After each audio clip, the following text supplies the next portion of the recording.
ఎందుకంటే మునుముందు మనం 100% ఏదైనా కాంగ్రెస్ పార్టీ చేయాల.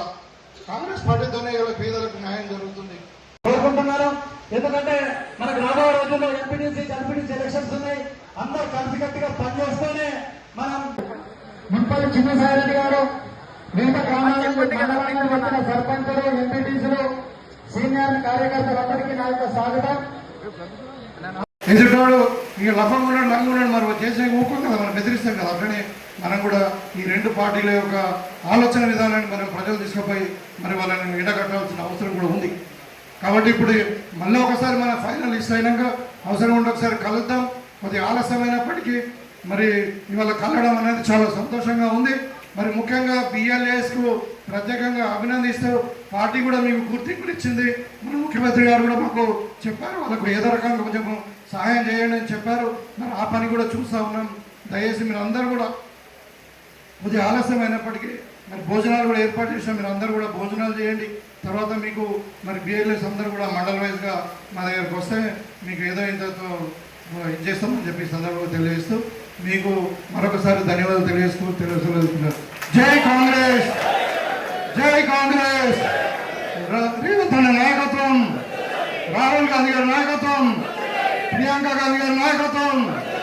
జై కాంగ్రెస్. ధన్యవాదాలు. మనం ఎక్కడున్నాం దాని మీద రివ్యూ కార్యక్రమంలో భాగంగానే మరీ ముఖ్యంగా బిఎల్ఏ ఏజెంట్స్ ఎవరైతే 293 మంది ఉన్నారో మీరందరూ నియమించారు. మన గ్రామాల్లో మీరే కోసం నిర్ణయించారు.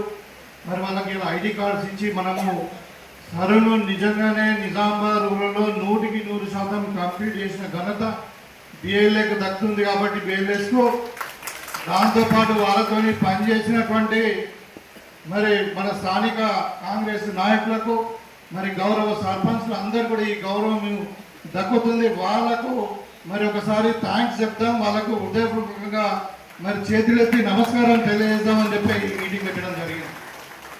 నిజంగా కూడా హ్యాట్స్ ఆఫ్.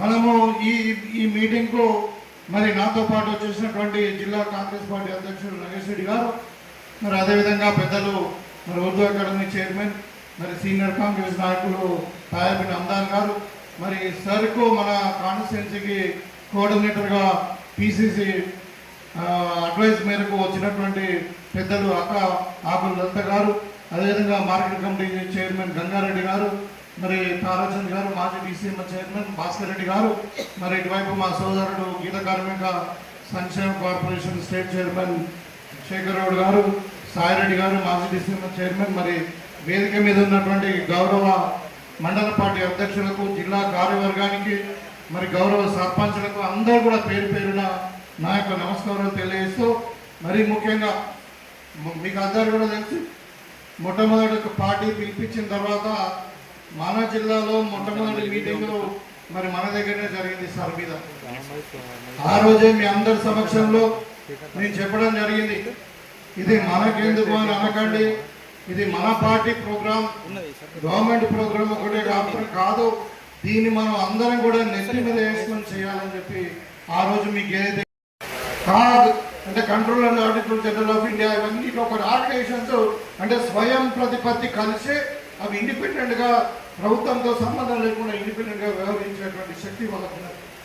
కానీ వాళ్ళ బీజేపీ గవర్నమెంట్ వచ్చిన తర్వాత రాహుల్ గాంధీ గారు చెప్తున్నది అదే, ఇవాళ రాజ్యాంగాన్ని మరి మొత్తం కూడా రాజ్యాంగ ఒక స్ఫూర్తిని అంబేద్కర్ గారు రాసినటువంటి రాజ్యాంగాన్ని నాశనం చేస్తూ ఉన్నారు వీళ్ళు. ఈ స్వయం ప్రతిపత్తి వల్ల సంస్థలన్నిటి కూడా నిర్వీర్యం చేస్తూ ఉన్నారు అని చెప్తా ఉన్నారు. దాంట్లో భాగంగానే ఇలా ఎలక్షన్ కమిషన్ ఆఫ్ ఇండియా కేంద్ర ప్రభుత్వం ఏం చెప్తా చేస్తూ ఉన్నారు. ఇవాళ అందుకే ఇవాళ బీహార్లో, అందుకే ఇవాళ మనకు పశ్చిమ బెంగాల్లో మరి రాజకీయ పార్టీలకు నష్టం జరిగింది. ఆ నష్టం ఇక్కడ మన దగ్గర కూడా జరగచ్చు, అది జరగకుండా ఉండడానికే మనం అందరం కూడా ఇన్వాల్వ్ అయ్యి ఒక వార్పుట్లో మనం ఎంత కార్యక్రమం సందులో చేస్తూ ఉన్నాం. ఇవాళ ఎగ్జాంపుల్ చెప్తా ఉన్నాం, ఇప్పుడు కాక్రోచ్ జనతా పార్టీ ఉంది, మీకు అందరు కూడా తెలుసు ఎందుకు పుట్టుకొచ్చింది కాక్రోచ్ జనతా పార్టీ. ఇవాళ నీట్ ఎగ్జామ్లో సరిగా ఎగ్జామ్ కండక్ట్ చేయలేదని, మరి నీట్ లీకేజ్ అయిందని, కొన్ని లక్షల మంది పిల్లలకు భవిష్యత్తు ఖరాబ్ అయిందని చెప్పి మరి వాళ్ళందరూ కూడా కోర్టుకు పోయింది. నీటును రద్దు చేయాలా, మళ్ళా మరి నీటిని మళ్ళీ నియమించాలని. దానికి సుప్రీంకోర్టు జడ్జి గారు ఏమన్నారు తెలుసా? వీళ్ళంతా కూడా ఉద్యోగం లేని కాక్రోచులు, అంటే బొద్దింకలు అని చెప్పి అన్నారు. దానికి ఉద్యోగంగానే ఇలా బొద్దింకకు సంబంధించినటువంటి కాక్రోచ్ జనతా పార్టీ పుట్టుకొచ్చింది. అంటే సుప్రీంకోర్టు ఆ విధంగా బిహేవ్ చేస్తూ ఉంది. ఇవాళ ఎన్నిళ్ళు కాక మొన్న విద్యార్థుల మీద లాఠీ చార్జ్ అయింది, మీరు చూసిరు. బాష్పవాయువులు ప్రయోగించారు, బుల్లెట్లు ప్రయోగించారు, అది పెల్లెట్స్. 8 మంది పిల్లలు ఆత్మహత్య చేసుకున్నారు ఒత్తిడికి తట్టుకోలేక. కొంతమంది గాయాలైనాయి. అన్నీ కూడా చూసారు, మీరు టీవీలలో చూసారు, సోషల్ మీడియాలో చూసారు. ఇవాళ వాళ్ళు సుప్రీంకోర్టుకు పోయిండ్రు. సుప్రీంకోర్టు మనం ఏమన్నా తెలుసా? ఇవన్నీ చూడడానికి మాకు టైం లేదు. మరి ఎంతకంటే ఇంపార్టెంట్ సమస్య ఏముంది దేశంలో అంటే ఏమర్థము? ఇవాళ సుప్రీంకోర్టు ఆఫ్ ఇండియా కూడా భారతీయ జనతా పార్టీ ప్రభుత్వం చెప్పినట్టే వింటుంది అనేది అర్థమవుతుంది మనకు. కాబట్టి ఇలాంటి ఈ సమస్యలు ఉన్నాయి. ఇవాళ election commission of India BJP ఎట్లా చెప్తే అట్లా ఇంటా ఉంది. ఇవాళ సుప్రీంకోర్టు ఆఫ్ ఇండియా బీజేపీ ఎట్లా చెప్తే అట్లా ఇంటా ఉంది. దాని కొరకే ఇవాళ రాహుల్ గాంధీ గారు మరి విద్యార్థులకు వాళ్ళకి రక్షణగా మనం ఉండాలి, మరి వాళ్ళకి తప్పకుండా వాళ్ళ హక్కులకు మనం కాపాడాలి అని చెప్పే మరి విద్యార్థుల తరఫున మరి మీకు తెలుసు ప్రైమ్ మినిస్టర్ ఆఫ్ ఇండియా ఇంటి ముందర 4 గంటలు ధర్నాయించి ఆయన ఏ విధంగా పోలీసులు రాకపోయినో దాన్ని బట్టి మరి వీళ్ళ ప్రజాస్వామ్యం ఏ విధంగా మరి పనిచేస్తుందో బీజేపీ పరిపాలన రాష్ట్రాలలో అంటే దేశంలో మీకు అందరూ కూడా తెలుసు. అంటే దీన్ని కాపాడుకోవాల్సిన అవసరం మనకు ఉంది. అందుకనే మొన్న రాహుల్ గాంధీ గారు దీక్ష చేస్తే దేశవ్యాప్తంగా ఒక విద్యార్థులే కాదు, కాంగ్రెస్ శ్రేణులు, ప్రతి ఒక్క సోషల్ వర్కర్, కమ్యూనిస్టులే కావచ్చు, ఎన్జిఓసే కావచ్చు, ఈ సమాజం గురించి ఆలోచించే ప్రతి ఒక్కరూ రియాక్ట్ అయ్యారు. మనమే ఒక కాల్ మీద మనము అన్ని మండలాల్లో ఎంత పెద్ద ఎత్తున ధర్నాలు చేసాం, ఎంత పెద్ద ఎత్తున రాహుల్ గాంధీ గారికి సపోర్ట్ చేసాం. ప్రజలలో ఒక చైతన్యం వచ్చింది. కాబట్టి ఇలా ధర్మేంద్ర ప్రధాన్ గారు రాజీనామా చేశారు. ఇవాళ విద్యార్థులు పెట్టింది, రాహుల్ గాంధీ గారు పెట్టింది 4 అంశాల మీద కూడా వాళ్ళ మీద కేసులు ఎత్తేస్తున్నారు. ఇవాళ ఎవరికైతే ఒక చనిపోయిన వాళ్ళకు ₹1 కోటి మరి ఏదైతే కాంపన్సేషన్ అడిగో అది ఇస్తూ ఉన్నారు. భవిష్యత్తులో మళ్ళీ ఇలాంటి సంఘటనలు జరగద్దని మళ్ళీ ఒప్పుకున్నారు. ఇవన్నీ ఎట్లా సాధ్యమైనాయి? ఓన్లీ మనం అందరం కూడా రాహుల్ గాంధీ గారు వెంట మరి విద్యార్థుల వెంబడ నిలబడడం వల్లనే సాధ్యమైంది. యావత్ భారతదేశం ఇవాళ నిలబడ్డది. కాబట్టి ఇవాళ బీజేపీ ప్రభుత్వం యొక్క బెడలు వంచి మనం అనుకునే సాధించగలిగినాం. ఇవాళ విద్యార్థుల హక్కులను కాపాడగలిగినాం. ఇదే స్ఫూర్తిని మనం ముందుకు పోవాలన్నదే. అందుకనే నేను రాహుల్ గాంధీ గారు చెప్పారు. ఈవెన్ ఇవాళ మీడియా వాళ్ళు కూడా భయం పడతా ఉన్నారు. ఇవాళ ఎన్డీటీవీ లాంటి వాళ్ళు పెద్ద పెద్ద సంస్థలన్నీ కూడా అదానీ అంబానీ చేతిలో ఉన్నాయి. వాళ్ళు బీజేపీ వాళ్ళు ఏం రాస్తుంది మరి చెప్తే అది రాస్తూ ఉన్నారు. అంటే వాళ్ళ ప్రజాస్వామ్యంలో 4 పిల్లలు ఉంటాయి. ఒకటి పార్లమెంట్, ఇంకొకటి ఎగ్జిక్యూషన్ అంటే ఐఏఎస్ ఆఫీసర్లు, ఐపీఎస్ ఆఫీసర్లు, ఇదంతా మన గవర్నమెంట్ పరిపాలన విభాగం. 3వది కోర్టు, 4వది మీడియా. మరి వాళ్ళ మీడియా, కోర్టు ప్రతిదీ కూడా పరిపాలన విధానాన్ని కూడా ఇలా మరి బీజేపీ వాళ్ళు ఏం చెప్తే అది చేసే పరిస్థితిలో ఉంది. మీడియా వాళ్ళు ఫ్రీగా రాయట్లేదు, ఫ్రీగా ఎక్స్పోజ్ చేయట్లేదు అని రాహుల్ గాంధీ గారు ప్రెస్ మీట్లో మీరు చెప్పారు, మీరు గమనించండి. అంటే ఇవన్నీ కూడా మనం ప్రజలలో చర్చ జరగాలి. ఎందుకంటే రాజ్యాంగాన్ని రక్షించుకోవాల్సిన బాధ్యత మన మీద ఉంది. యువకుల యొక్క మనము వాళ్ళ యొక్క హక్కులను మనం కాపాడుకోవాల్సిన బాధ్యత మన మీద ఉంది. కాబట్టి ఇవన్నీ రాహుల్ గాంధీ గారు చేసే పోరాటం ఏదైతే ఉందో దానికి మనము మరి సంపూర్ణ మద్దతును ప్రకటించాల్సిన అవసరం ఉంది.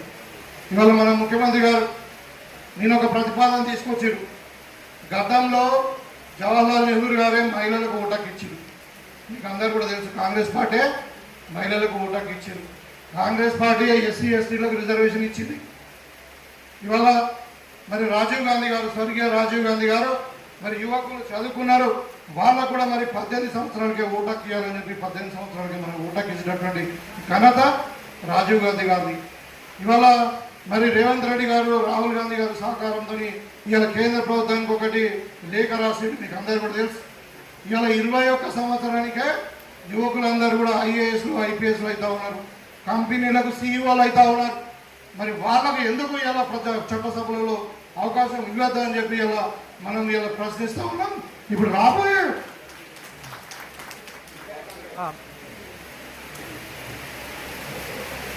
మనకు వారం 10 రోజుల్లో మన అసెంబ్లీ కూడా పెడతారు. దాంట్లో తీర్మానం చేసి పంపిస్తూ ఉన్నాం. ఏమనంటే భారతదేశంలో చట్టసభలకు 21 సంవత్సరాలకే యువకులు అర్హత ఇవ్వాలి. ఇది ఒక రెవల్యూషన్. యువకులకు పెద్దపీట వేయాలి, చదువుకున్న పిల్లలకు. దాన్ని ఇవాళ నేను ఏమంటున్నా అంటే చట్టసభలో ఎట్లాగో పాస్ అవుతుంది. ఇవాళ మనం అందరం ఇక్కడ కలిసిన మన నియోజకవర్గం నుండి ఒక తీర్మానం చేద్దాం.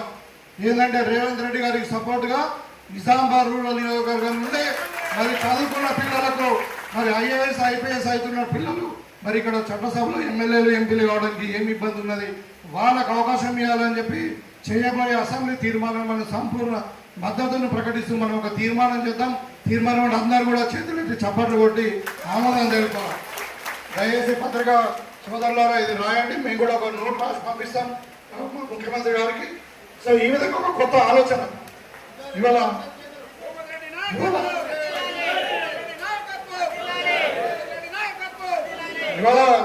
ఏదైనా కాంగ్రెస్ పార్టీ చేయాలా, కాంగ్రెస్ పార్టీతోనే ఇలా పేదలకు న్యాయం జరుగుతుంది. కాబట్టి దేశంలో ఏమున్నది మొత్తం ఏదంటారు మన ఇన్ఫ్లేషన్ ధరలు పెరిగిపోయినాయి, అన్ఎంప్లాయ్మెంట్ పెరిగిపోయింది. అందుకే కదా యువత అన్రెస్ట్ ఉన్నారు ఇప్పుడు. కాబట్టి ఇవాళ దేశంలో ఉన్న ఆస్తులను కూడా అమ్ముకున్నారు అదాని అంబానీకి. ఇవాళ ఎయిర్పోర్ట్లు లేవు, షిప్ యార్డులు లేవు, ఏది లేదు, రైల్వే బంకులు లేవు, పెట్రోల్ బంకులు కానివ్వండి అన్ని కూడా మొత్తం అమ్ముకుంటా ఉన్నారు. ఆస్తులను కూడా అమ్ముకున్నారు అదాని అంబానీకి. ఇవాళ ఎయిర్పోర్ట్లు లేవు, షిప్ యార్డులు లేవు, ఏది లేదు, రైల్వే బంకులు లేవు, పెట్రోల్ బంకులు కానివ్వండి అన్ని కూడా మొత్తం అమ్ముకుంటా ఉన్నారు. కాబట్టి ఇవాళ దేశం అనేది ఒక గుజరాతీల చేతిలో ఇరుక్కుపోయింది. ఇద్దరు గుజరాతీలు మోడీ గారు అమిత్ షా గారు దేశాన్ని అమ్ముతా ఉన్నారు, అదాని అంబానీమో కొంటా ఉన్నారు. మరి దీన్ని మనం వ్యతిరేకించాల్సిన అవసరం ఉంది, ఈ పరిపాలనను మార్చాల్సిన అవసరం ఉంది. మనం రాబోయే కాలంలో తప్పకుండా మోడీ గారు దిగిపోతారు, మరి తప్పకుండా రాహుల్ గాంధీ గారు ప్రధానమంత్రి చేయడమే మన లక్ష్యంగా మనం పనిచేయాలి. ఇక్కడ రేవంత్ రెడ్డి గారి నాయకత్వంలో మళ్ళీ మన ప్రభుత్వం మళ్ళీ రాబోతుంది. ఇవాళ ఎందుకంటే మీకు అందరికీ కూడా తెలుసు మనం చేసినటువంటి పనులు, సంక్షేమ పథకాలు ఇవన్నీ కూడా ఒకవైపు డెవలప్మెంట్, ఒకవైపు అభివృద్ధి. మరి ఇప్పుడు తాయార్బిన్ అమ్దాన్ గారు, పెద్ద నగేష్ రెడ్డి గారు ఇవన్నీ చెప్పారు. ఇవాళ ప్రతిపక్షాలు ఎంత ఘోరంగా మాట్లాడుతున్నాయంటే ఇవాళ నిజంగానే ఇవాళ కరువు ఉంది, వర్షం లేదు వెళ్ళిన వల్ల మరి రైతులు ఇబ్బంది పడతా ఉన్నారు. మరి ఎందుకు పడతా ఉన్నారు, దానికి కారణం ఎవరు? నిజంగానే రాజశేఖర రెడ్డి గారు నిర్మించినటువంటి తమ్మినేటి ప్రాజెక్టును కంప్లీట్ చేస్తే ఇవాళ మనకు గోదావరి నీళ్ళు వచ్చేది. వాళ్ళు కట్టకపోవడం వల్లనే ఇవాళ గోదావరి నీళ్ళు రావట్లేదు. ఇవాళ మేడిగడ్డ ప్రాజెక్టు సరిగా కట్టి ఉంటే ఇవాళ నీళ్ళు వచ్చేది. ఆ కట్టిన మేడిగడ్డ కూడా కూలిపోవడం వల్ల ఇవాళ నీళ్లు రావట్లేదు.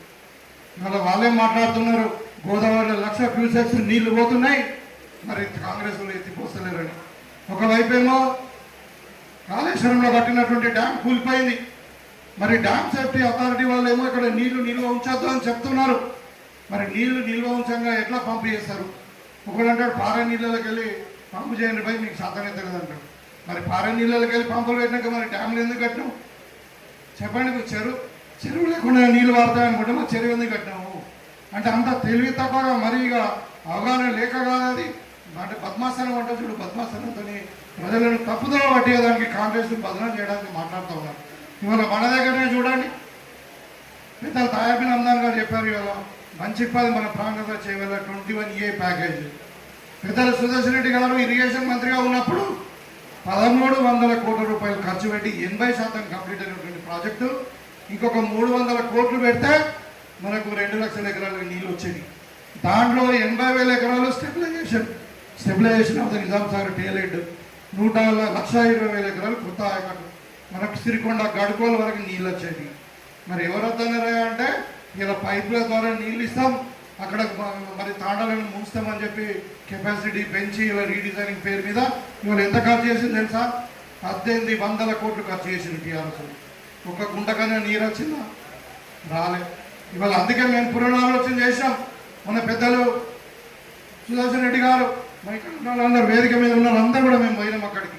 పోయి అక్కడ ఎందుకంటే ఆయనకు అనుభవం ఉంది, ఆయననే ఆ ప్రాజెక్టు కట్టింది, ఆయననే అక్కడ మరి ఏది ఇరిగేషన్ మంత్రిగా ఉండే కిరణ్ కుమార్ రెడ్డి గారి టైంలో. కాబట్టి ఆయన అనుభవాన్ని రంగడించి, ఎందుకంటే ఇప్పుడు మనకు సారంగాపూర్ లిఫ్ట్ కానీ, బినోలా లిఫ్ట్ కానీ, ఇక్కడ బంచిప్ప లిఫ్ట్ కానీ నిర్మించింది ఆయనని.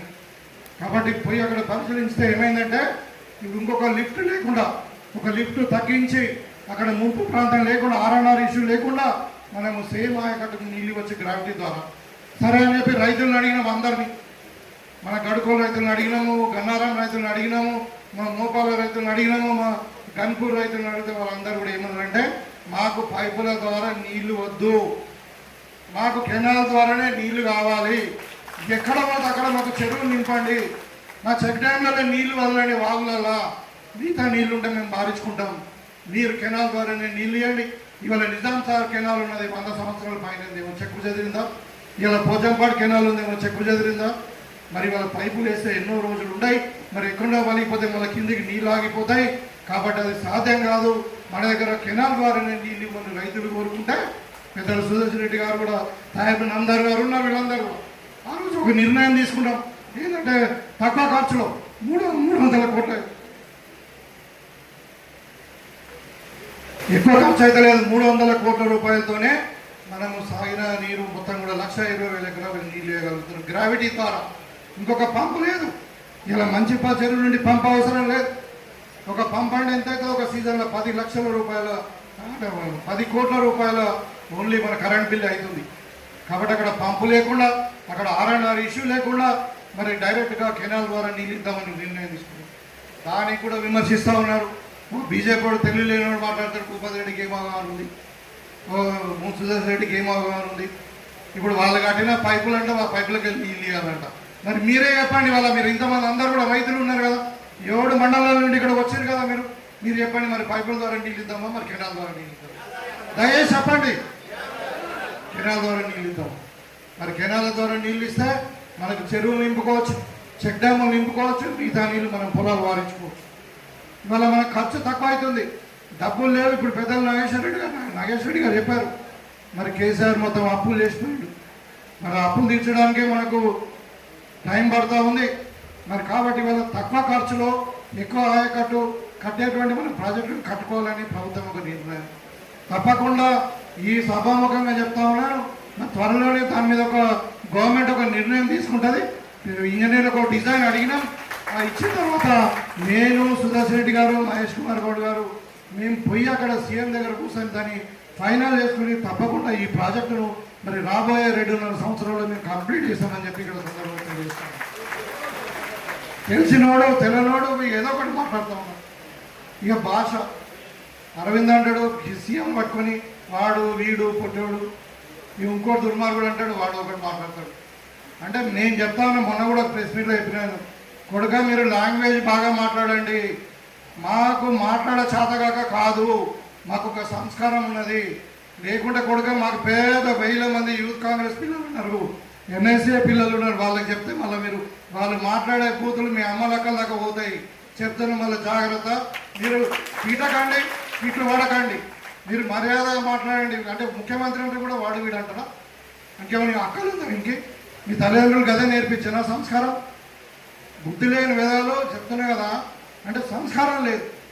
కాబట్టి దీన్ని అన్నిటి కూడా ఎందుకు చెప్తున్నా అంటే దీన్ని తిప్పికొట్టాలా. మీరు అందరూ ఇక్కడ ఉన్న వాళ్ళందరూ సామాన్యులు కారు, వీళ్ళందరూ కూడా మీ గ్రామాలలో మంచి పలుపడున్న మండలాల్లో పలుపడున్న వ్యక్తులు. కాబట్టి దీన్ని బీజేపీ TRS చేస్తున్నటువంటి నాటకాలను, మరి అదేవిధంగా ప్రభుత్వం చేస్తున్నటువంటి మంచి పనులు, ఇవాళ మంచి పనులని చెప్తా ఉన్నాయి. ఇవాళ ఎంప్లాయీస్కి 8 లక్షల మంది ఎంప్లాయీస్కి ఇలా మనము ఏది క్యాష్లెస్ ట్రీట్మెంట్ ఇస్తా ఉన్నాం. గతంలో ఏ ప్రభుత్వం ఇవ్వలే.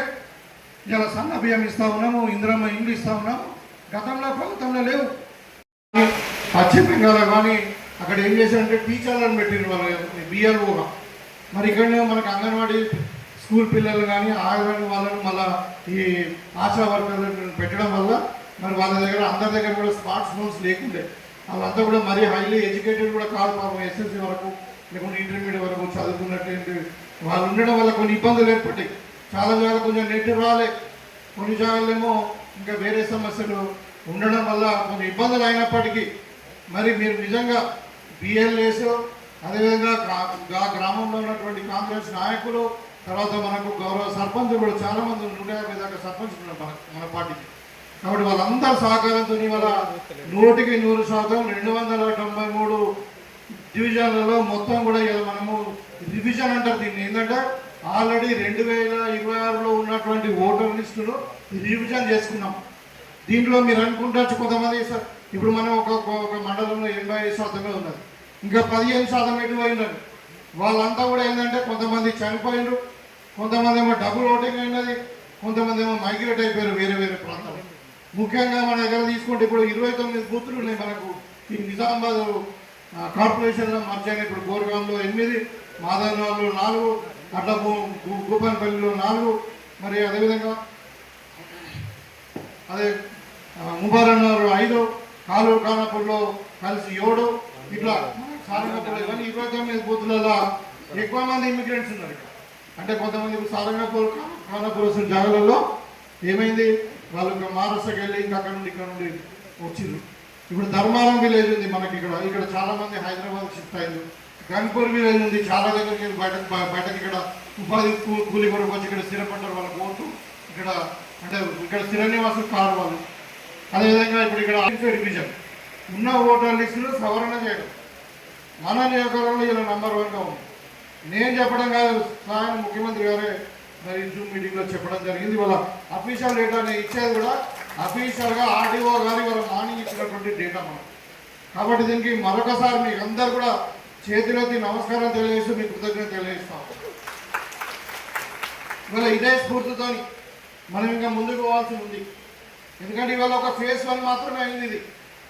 ఇవాళ మనం అంటే కొంచెం హైదరాబాద్ను దృష్టిలో పెట్టుకున్నా వేరే కొన్ని పట్టణాలను దృష్టిలో పెట్టుకొని సర్ ప్రక్రియ అనేది కొంచెం పెంచి ఇవాళ 31st వరకు మనకు అప్లికేషన్స్ ఇవ్వచ్చు, తర్వాత 3వ తారీఖు వరకు డిజిటలైజ్ చేయొచ్చు అని చెప్పి పెంచి మళ్ళీ 8వ తారీఖు నాడు మనము ప్రిమిటివ్ లిస్ట్ మనకు వస్తుంది సవరణది.